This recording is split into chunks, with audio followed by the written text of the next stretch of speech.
Bonjour à tous, j'espère que vous allez bien. On est lundi et j'ouvre très rapidement ce vlog. On est lundi 25 septembre. Je vous prends parce que j'ai plusieurs choses à ouvrir, plusieurs colis, mais il y en a un que j'ai très envie d'ouvrir. J'ai pas beaucoup de temps aujourd'hui, du coup je vous prends juste pour ouvrir ce colis-là. Parce que je suis très curieuse de savoir ce qu'il y a dedans. Et surtout que je vais finir par me faire spoiler par les autres sur Instagram. Donc voilà, je vous prends pour ça. Vous l'avez vu en ouverture de ce vlog, je suis allée faire du shopping un petit peu samedi.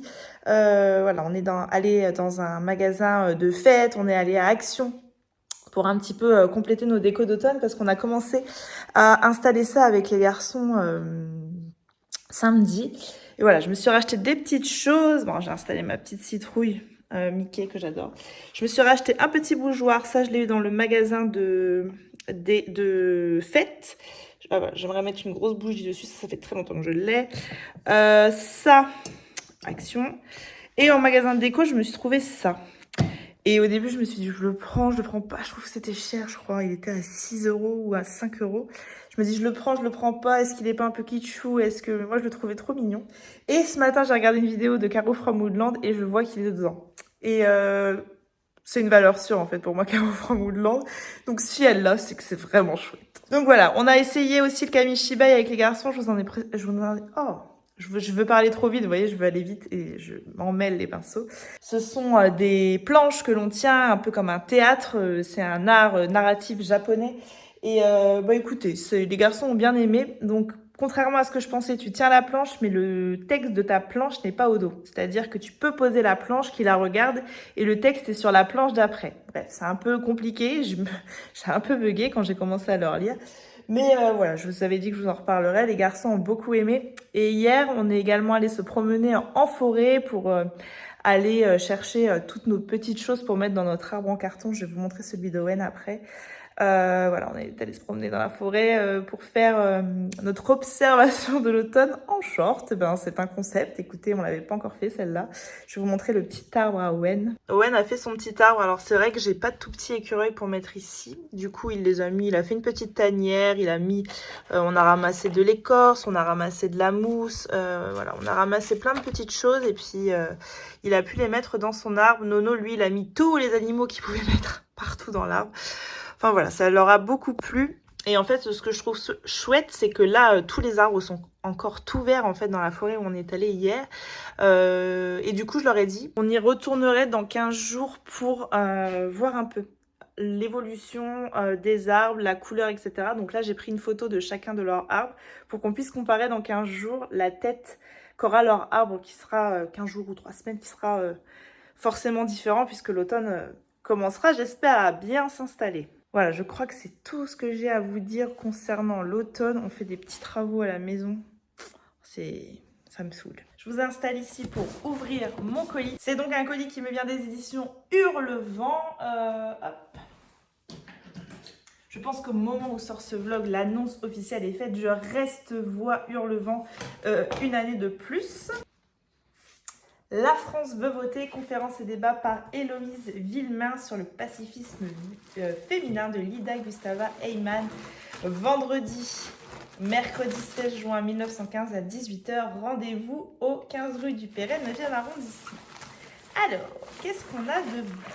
On a du thé. Ça, c'est le petit truc à Sarah d'aller nous chercher à chaque fois un petit thé qui va faire écho au roman. Donc là, on a cacao addict, thé noir amande. Ah, ça sent très fort. Ça me fait un peu penser à celui de chez Palais d'été que j'avais eu, les infusions. Ils sont très bons.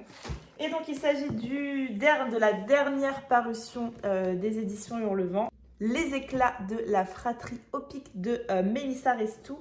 C'est un roman qui est finalement assez court. Enfin, assez court, on s'entend. Parce qu'en fait, le dernier que je viens de lire, il était très gros. Ils vont vous sortir un pavé chez Hurlevent. Ceux qui aiment les pavés, vous allez être servis.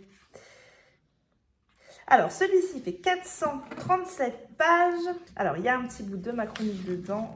Une petite playlist musicale. Le petit marque-page. L'illustration, je l'avais vu passer sur Instagram. Je la trouve très très belle. Et une petite dédicace. J'espère que les éclats de la fratrie Opic te restera en mémoire grâce à ces 3 garnements et leur belle évolution. Je vais vous lire. Oh, regardez comme c'est beau. J'aime trop. 1897, Paris, île de la Jatte. Marie et Charles Opic se préparent à accueillir leur troisième enfant. L'allégresse régit le quotidien de cette famille que rien ne saurait séparer. 1915, Marie Opic n'est plus et a emporté avec elle tout l'espoir d'un avenir radieux.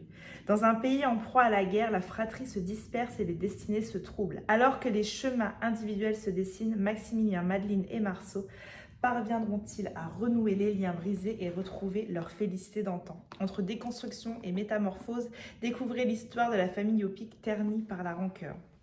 Au dos, il y a un petit bout de la chronique de Lucie, du conte Entre les lignes de Lucie. Avec sa plume addictive, l'autrice balaie les tabous, les codes bourgeois et les leçons de morale pour mettre de la lumière sans pathos sur la trajectoire de chacun de ces enfants que tout oppose, mais que rien ne peut séparer. Une histoire aussi belle que tragique où seul le lien fraternel est indéfectible.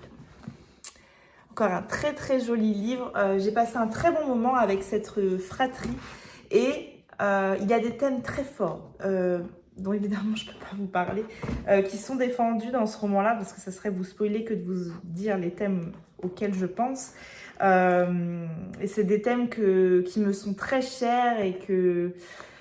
Ouais, j'ai passé un excellent moment avec cette fratrie qui va effectivement prendre des chemins extrêmement différents et qui pouvait, en fait, les liens du sang, ils seront plus forts que tout. Et j'ai trouvé vraiment que c'était une très très jolie histoire familiale. Comme je vous dis, il y a des sujets que je trouve extrêmement forts dans ce roman. Mais je ne peux pas vous en dire plus. Je vais vous lire le petit bout de ma chronique qui est à l'intérieur. Ne pas se plier au carcan familial. Affirmer nos envies, nos folies, nos fantaisies. Ne plus briller dans le regard d'un parent pour vivre pleinement. Maximilien, Madeleine et Marceau affronteront chacun à leur manière cette pression sociétale, prenant chacun un chemin différent. Certains plieront, tel un roseau, et d'autres vont se déraciner tel un chêne. Ce roman, c'est une quête de soi. Celle que l'on assume, que l'on porte en soi. Celle qui brise et celle qui est moins évidente. Voilà, chacun des personnages va incarner une évolution différente. Alors effectivement, il y a ce personnage qui va écouter son père, se plier à ce que veut son père au détriment de ses besoins à lui. Et puis il y a un autre personnage qui va au contraire mettre du temps mais complètement s'envoler parce qu'il n'arrive pas à se plier à ce qu'on lui demande. Et ouais, c'est une fratrie, une famille que j'ai trouvée extrêmement touchante. C'est encore un très très chouette roman aux éditions Le Vent. J'ai encore pas été déçue une seule fois par tout ce que propose cette maison d'édition. Je crois que les filles font un travail, elles reçoivent énormément de manuscrits et elles parviennent toujours à dénicher ce roman qui a un petit truc en plus à chaque fois, je trouve. Et ouais, c'était un super chouette moment. Je suis ravie d'avoir lu ce roman que je vous conseille une fois de plus fortement. Je vais finir de déballer mon colis et de trouver les goodies. Je l'ai vu passer ça chez la vilaine Laura avec un... Il est pas incroyable. Alors ça, c'est un vrai éventail. Il est extrêmement beau. Je suis trop fan. J'ai déjà fait ma photo pour Ariane, c'est dommage parce que franchement, il aurait été trop beau dessus. Voilà, j'ai l'impression que j'ai tout sorti. J'ai toujours peur de louper quelque chose avec toutes ces peluches là. Moi, je pense que c'est... Ah non, il y a autre chose. Je sais pas ce que c'est. Quelqu'un peut me dire ce que c'est? J'ai aucune idée de ce que c'est. Bon, bah, je sais pas. Voilà, un immense merci aux éditions Relevant pour ce chouette colis. Et puis, une fois de plus, j'espère vraiment que ce roman-là trouvera son public parce qu'une fois de plus, il est vraiment très chouette. C'est pas un coup de cœur, mais vraiment, il est très chouette. Voilà, je crois que c'est tout ce que j'avais à vous dire pour aujourd'hui. Je vais vous laisser et je vous reprendrai demain. J'aurai un petit peu plus de temps demain pour me poser. J'ai terminé un livre à l'audio, j'en ai entamé un autre à l'écrit. Enfin bon, tout ça, je vous raconte demain. Je vous reprends, on est mardi. J'étais extrêmement stressée ces derniers jours. J'espère que ça s'est pas trop ressenti dans mes vlogs. J'en avais pas parlé parce que j'avais peur de me porter un peu la poisse. En fait, mon chien se faisait opérer ce matin. Ils m'ont trouvé une tumeur au niveau de l'oreille. Et voilà, il se faisait opérer ce matin. Je viens d'avoir le vétérinaire au téléphone. Tout s'est très bien passé, tout est retiré. Voilà, ça part en analyse, mais voilà, j'ai très stressée avec mon petit chien qu'elle est passé sous le billard, il est quand même plus tout jeune, l'anesthésie ça me stressait beaucoup. Voilà, là je le récupère tout à l'heure et je me sens tellement soulagée. Bon, sinon on va parler lecture et je vais vous parler des 2 derniers romans que j'ai terminés.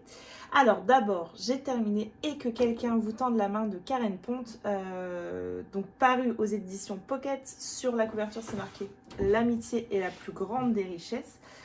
C'est donc un roman que j'ai écouté sur Nextory, j'ai beaucoup aimé la conteuse. Et que quelqu'un vous tende la main, c'est donc l'histoire, c'est un roman choral où on va rencontrer 3 femmes. La première femme c'est Valérie. Valérie, elle est mère de 2 filles, elle est mariée et elle étouffe un petit peu dans son rôle de mère. Elle n'arrive pas à être, elle a la sensation qu'elle n'arrive pas à être une bonne mère jusqu'au jour où elle commet l'irréparable avec une de ses filles. Et à la suite de ça, elle décide de prendre la fuite et de partir. Elle va aller trouver refuge dans un endroit, une maison de repos qui s'appelle le Jardin des Cybèles. Et dans cet endroit où les gens ont été un petit peu fracassés par la vie, elle va évidemment aller rencontrer une psychologue avec laquelle elle va avancer sur ses problèmes, essayer de trouver une solution. Et elle va rencontrer également une autre pensionnaire qui s'appelle Anna. Et Anna, elle vient de vivre le plus gros drame que peut vivre une maman. Elle vient de perdre son petit bébé de la mort subite du nourrisson. Et voilà, toutes les deux, elles vont se lier d'amitié. Et un jour, très peu de temps après que le roman démarre, elles vont aller boire un thé dans un petit salon de thé à côté. Et là, elles vont rencontrer notre 3e personnage qui s'appelle, je ne sais plus, Charline. Et qui elle aussi en ce moment, c'est pas la grande forme Charline, et elles décident toutes les 3 de partir en week-end, et c'est un week-end, elles le savent pas encore, mais c'est un week-end qui va changer leur vie. Voilà, c'est un chouette petit roman, Et que quelqu'un vous tende la main. Je l'ai écouté sur Audible et je l'ai écouté très rapidement, je l'ai terminé dimanche matin pendant que je faisais de la cuisine. C'est une vraie belle histoire d'amitié, je l'ai trouvé... Ouais, c'est l'histoire d'amitié que... Alors c'est toujours très bizarre de dire ça, mais voilà, qui fait du bien. Ces 3 personnes, elles vont se reconstruire, elles vont s'aider, elles vont se faire du bien. Et d'écouter cette histoire, moi ça m'a fait un bien fou. Je les ai trouvées toutes les 3 géniales. On passe assez rapidement du rire aux larmes. Il y a des moments qui sont très émouvants et il y a des moments qui sont très drôles. Je suis pas encore une très grande adepte de la plume de Karen Ponte, donc je peux pas trop comparer avec ses autres romans, mais j'ai trouvé celui-ci plutôt dynamique. Je me suis pas ennuyée du tout. Et ouais, 3 personnages, 3 vrais personnages avec des vraies personnalités, et je les ai trouvées toutes les 3 hyper sympas. Enfin bref, voilà. J'ai passé un excellent moment avec Et que quelqu'un vous tende la main de Karen Ponte. Et j'ai également terminé hier, donc là je l'ai lu, La fille renard et la merveilleuse boutique sur pattes de Andy Sagar, qui vient de paraître aux éditions PKJ. Alors ici on est sur un roman jeunesse, je le reprécise tout de suite, c'est un roman à partir de 9 ans. Oui, c'est ça, à partir de 9 ans. Dans ce roman-là, on va suivre cette jeune demoiselle qui s'appelle Felicity Fox. Et Felicity Fox, elle a été abandonnée plus ou moins à la naissance dans un cirque.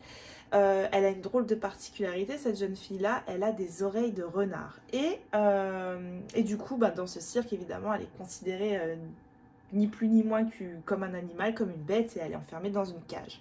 Sauf qu'un jour, elle va croiser la route d'un corbeau qui parle. Comme c'est surprenant, ce corbeau qui parle. Et du coup, elle va prendre la poudre d'escampette avec lui. Elle va parvenir à s'échapper de cette cage et à partir de ce cirque. Hélas, sur son chemin, elle va rencontrer un personnage, Maître Chantepleur,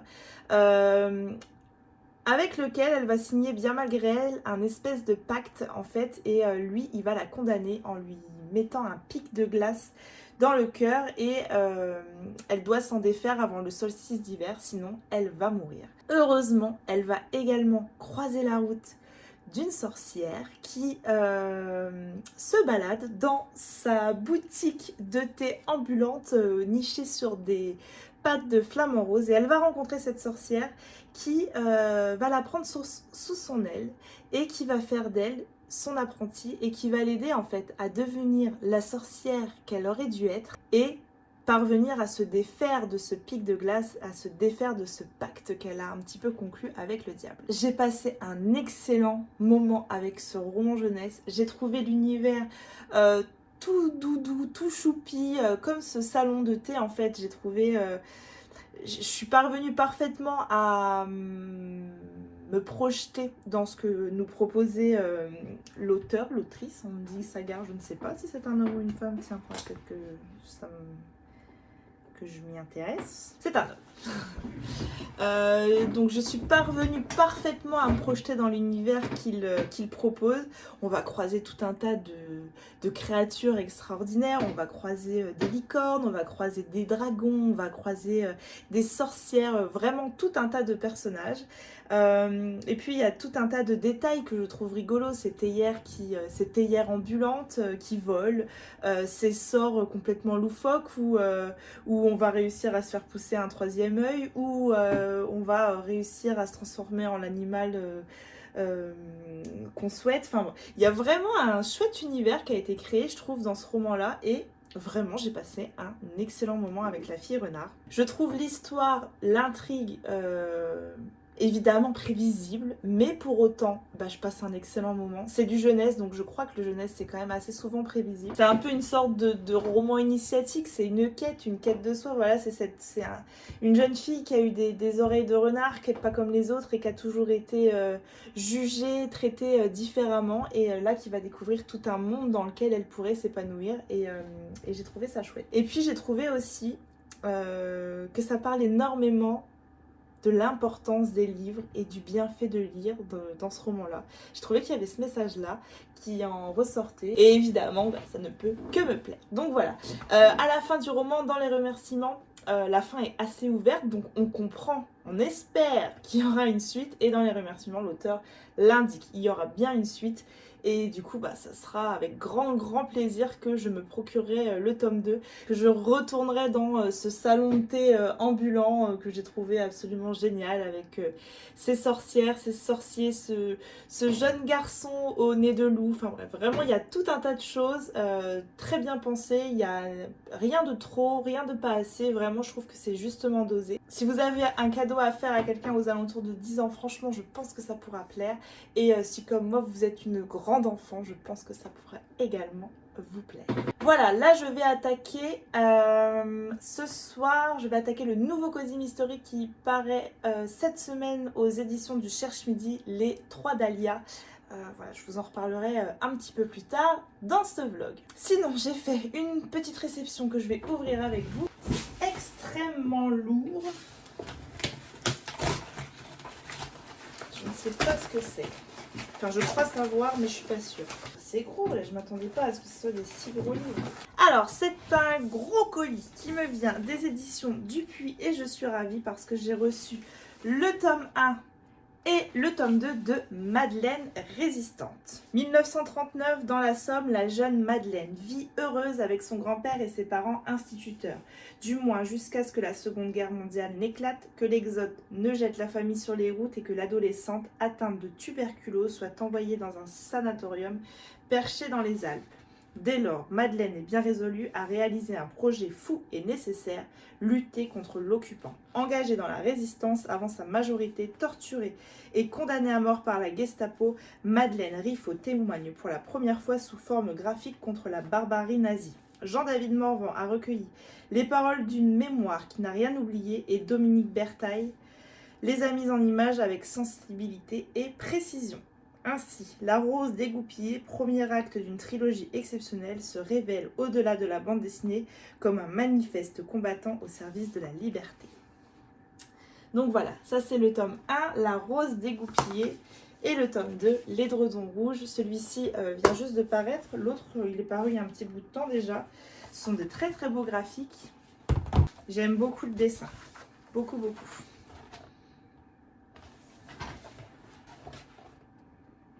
Voilà, je vais essayer de les lire, d'en lire une cette semaine et une la semaine prochaine pour vous en reparler très vite. Et j'avais également dedans un très grand poster. Un très grand merci aux éditions Dupuis pour l'envoi de ces 2 graphiques. Voilà, c'est tout ce que j'avais à vous dire pour le moment. Je vais retourner travailler et après j'irai chercher mon petit chien chez le vétérinaire. J'ai trop hâte. Je vous reprends plus tard.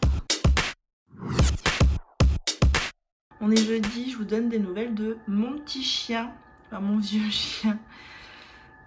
On voit qu'il a les larmes qui ont coulé au niveau des yeux.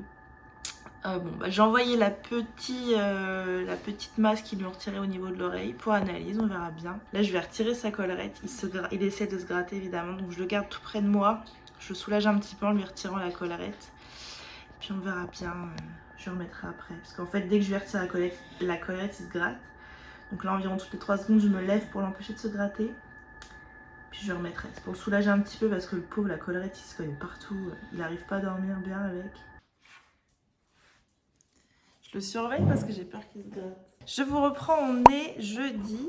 Je vais un peu vous décaler comme ça, voilà. Toujours en travaux ici. Je vous reprends pour plusieurs petites choses. Déjà, je vais vous parler de V. C'est un peu dur ce matin. Alors, je vais vous parler de ma lecture en cours. J'ai attaqué Meurtre à Eldermere House de Cathy Watson. C'est donc une saga, la saga Les Trois Dahlias. C'est le tome 1. C'est un livre qui paraît demain ou aujourd'hui au Cherche Midi. Je sais plus. Il est numéro 1 des ventes en Angleterre, c'est un cozy mystery. Et en fait, ce tome 1, c'est donc l'histoire d'une convention, une convention autour d'une autrice extrêmement célèbre que, évidemment, on peut comparer à Agatha Christie, Lettice Davenport. Lettice Davenport, c'est une femme qui a écrit dans les années 30 énormément de livres, de cozy, enfin de romans, type vraiment Agatha Christie. Aldermere House, c'était sa demeure. Tellement elle a eu de succès cette femme-là, ses romans ont été adaptés de nombreuses fois à la télévision, il y a eu une série, etc.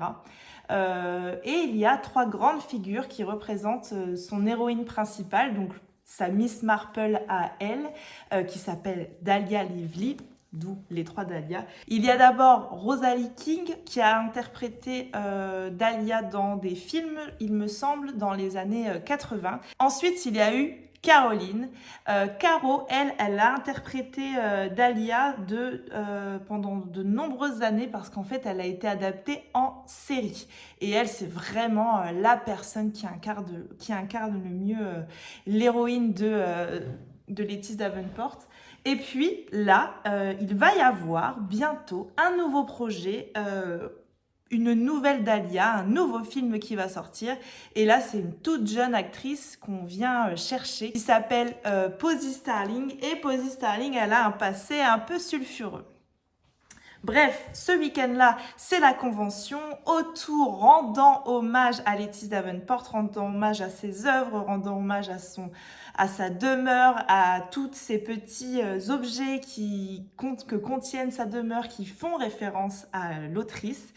Voilà, c'est le week-end là, on réunit donc les stars, celles qui ont incarné Dahlia Lively à l'écran. Il y a également les grands fans, il y a également les membres de la famille, etc. Tous sont réunis là pour passer un chouette week-end et peut-être un petit peu enquêter, avoir des énigmes. Tout était réuni pour passer un bon week-end, sauf que les 3 Dahlia, les 3 actrices vont recevoir des sortes de menaces et un petit peu de chantage. Et le drame survient, il y a également un meurtre. Tout était réuni pour passer un week-end absolument génial, sauf que tout se complique. Écoutez, j'ai lu les 2 tiers, j'aime beaucoup le ton qui est choisi par l'autrice. Il y a un petit côté, vraiment. Taylor Jenkins Reid avec les 7 maris d'Evelyn Hugo, où on a ces actrices, il y a du showbiz, il y a le petit côté showbiz que parfois met en avant Taylor Jenkins Reid, je trouve, dans ce roman-là, un petit peu grinçant, un petit peu, ça se tire dans les pattes, les 3 actrices se tirent dans les pattes, etc. Tout le monde se tire un peu dans les pattes, et puis voilà, on est dans le monde du showbiz, où il y a malheureusement des débordements par les actrices, où il y a des jalousies, où il y a des metteurs en scène, des scénaristes pas toujours francs du collier, enfin bref, voilà. C'est tout ça qui se passe dans ce roman-là.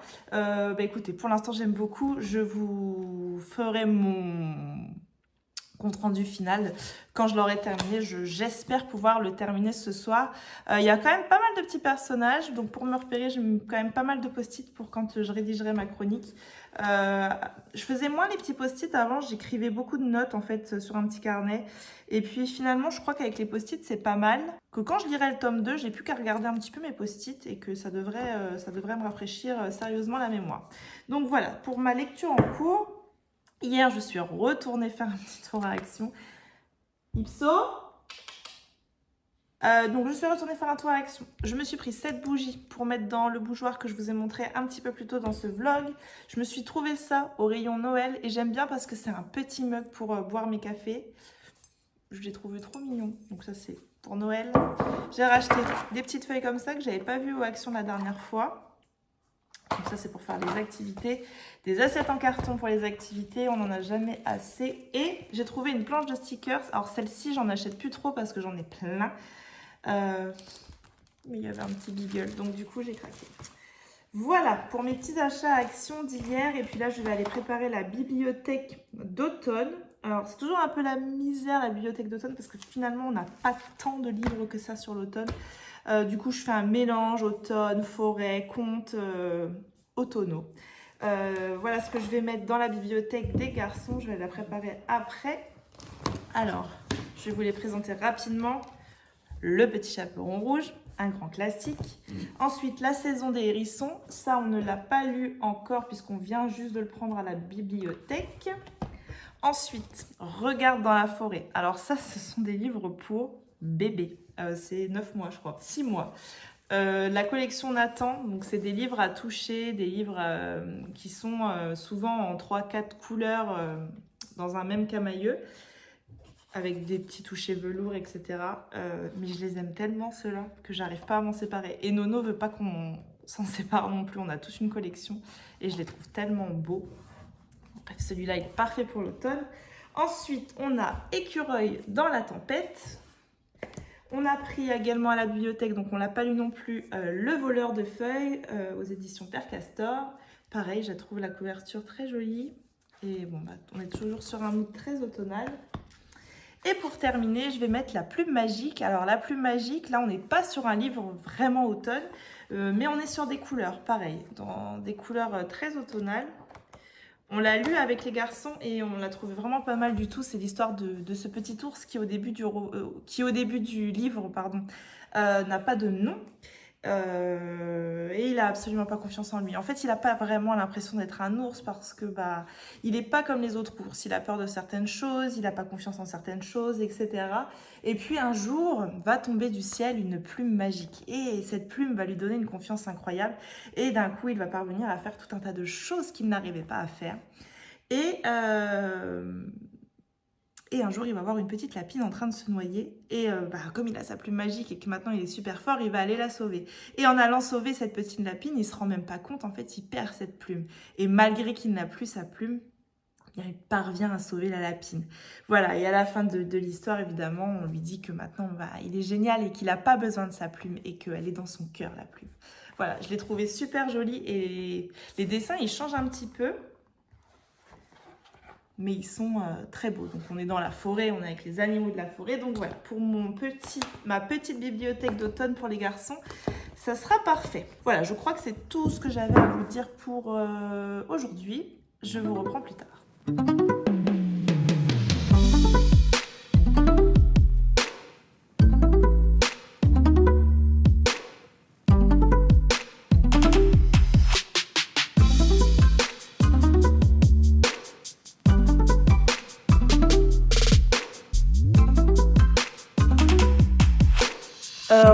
On est toujours jeudi. J'ai un petit peu avancé pendant le midi sur Meurtre à Eldelmer House. Il me reste 80 pages. Alors j'ai un suspect en tête depuis le début et plus j'avance et plus j'ai l'impression que ça va être le bon. On verra bien si j'ai raison à la fin. Je dois avouer que les pages que je viens de lire là, ça m'a un peu embrouillé le cerveau parce que je trouve que c'est un peu complexe. Je trouve que parfois, il y a trop de machin qui a dit à bidule, qui a vu truc et qui a vu machin. et que ouais, parfois ça m'embrouille un petit peu. Je dois avouer que là, j'ai dû relire plusieurs fois certaines phrases sans être bien certaine de ce que j'avais lu. Donc j'espère que ça va... je trouve que ça devient un peu compliqué et un peu long. Voilà, il me reste plus que 80 pages, donc ça sera plus très long, mais je crois que ça aurait mérité juste un tout petit peu moins de complexité et un petit peu moins de longueur sur ces dernières pages. Mais bon, je le terminerai ce soir et je vous en reparlerai demain. J'ai rangé à midi et je me suis rendu compte que j'avais oublié un petit livre d'automne, La fête d'automne de la famille Souris. Ça, c'est un classique de l'école des loisirs, cette célèbre petite famille Souris. Donc voilà, je vais le rajouter à la bibliothèque. Et j'ai également fait une petite réception pendant midi. If We Were Villains de ML Rio. Les Anglais en sueur avec mon accent, je vais vous lire la 4e. Oliver Marks termine de purger sa peine de prison de 10 ans pour le meurtre d'un de ses meilleurs amis, qu'il n'a peut-être pas commis. Le jour de sa libération, il est accueilli par l'inspecteur Colborne, l'homme qui l'a fait condamner. Ce dernier prend sa retraite, mais avant cela, il veut savoir ce qui s'est réellement passé il y a 10 ans. Au sein d'un groupe de 7 jeunes acteurs étudiant l'œuvre de Shakespeare dans un conservatoire très réputé, Oliver et ses amis jouent les mêmes rôles sur scène que dans la vie. Le héros, le méchant, le tyran, la tentatrice, l'ingénu. Mais lorsque la distribution change et que les rôles s'inversent, tout tourne au drame et l'un d'entre eux est retrouvé mort. Les survivants sont alors confrontés à leur plus grand défi d'acteur, convaincre la police et surtout eux-mêmes de leur innocence. Voilà, c'est on a un beau petit autocollant ici, comme j'adore. Le phénomène TikTok, il est sorti également en brochet chez Brajlon ou chez Big Bang, je sais plus. Pas en brochet, en relié, pardon, avec un jaspage absolument incroyable. Moi, voilà, ça, je l'ai pris dans le catalogue Hauteville. Je trouve la couverture très jolie.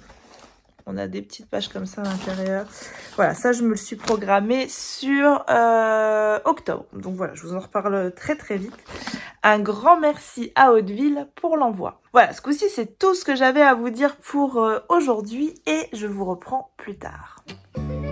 Non, c'est quand il était petit. C'est avant, en fait, Monstre et compagnie. Pourquoi tu nous as pas mis dans l'ordre? C'est dans l'ordre, mais il est sorti après celui-là. Ah.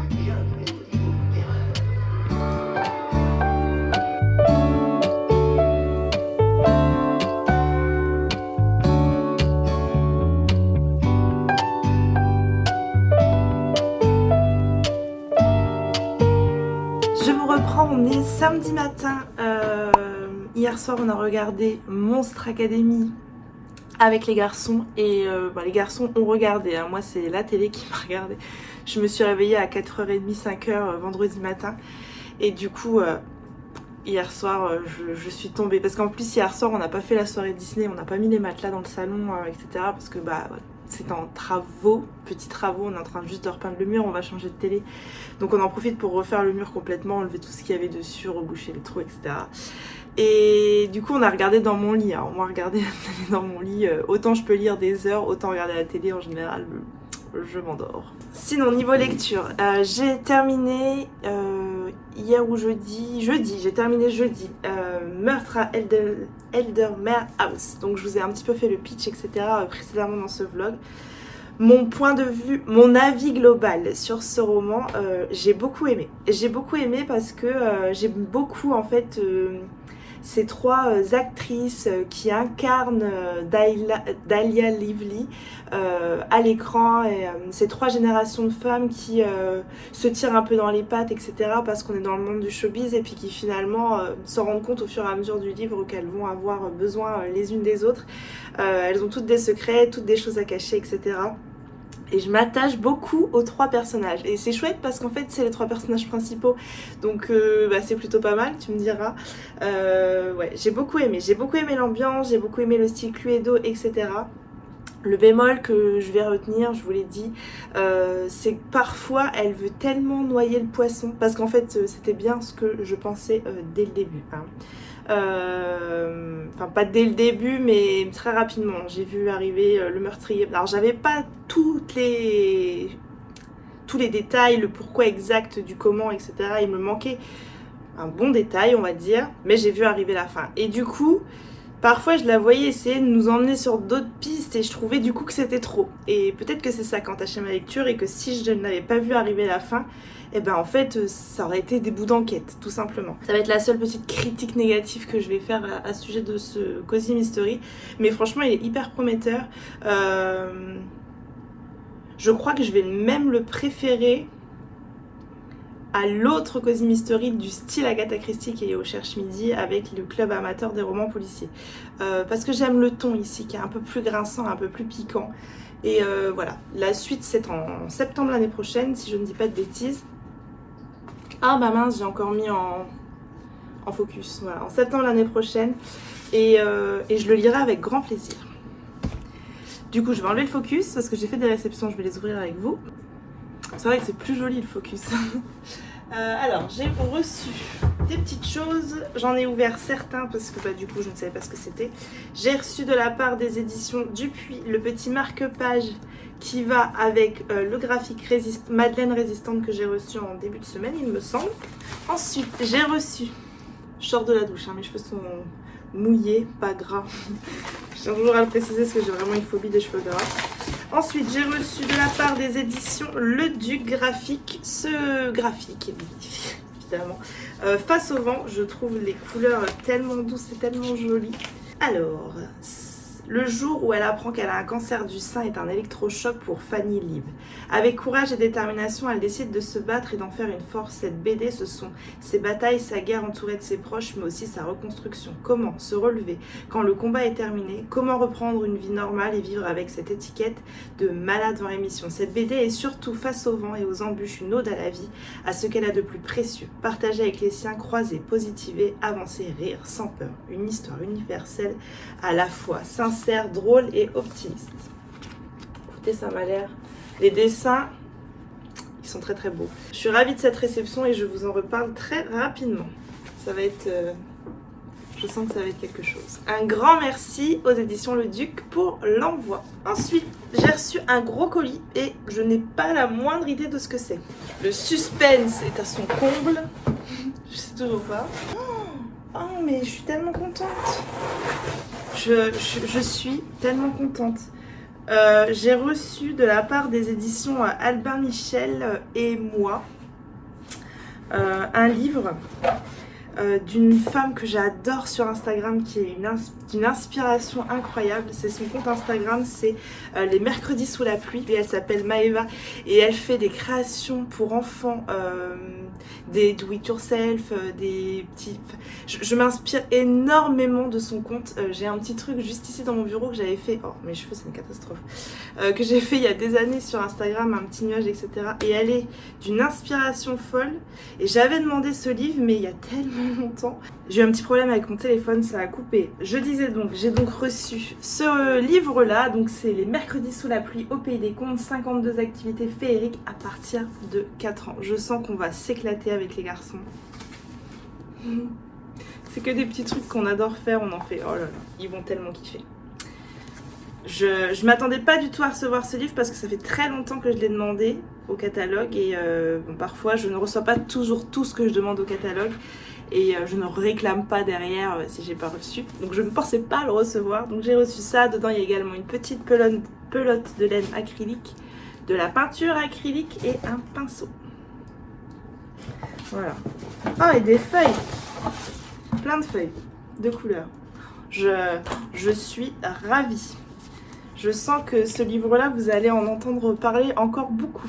Un immense merci à Albin Michel pour l'envoi de ce livre. Et ouais, si vous connaissez pas Maeva sur Instagram, allez faire un tour sur son compte, elle est géniale. Voilà, c'est tout ce que j'avais à vous dire pour aujourd'hui. Comme d'habitude, n'hésitez pas à prendre le temps de me mettre un petit pouce, de commenter ou de partager votre instant de visionnage sur Instagram. Moi, je vous reprends très vite dans un nouveau vlog, un vlog la semaine prochaine où il se passera pas mal de choses. Voilà, je vous fais des bisous.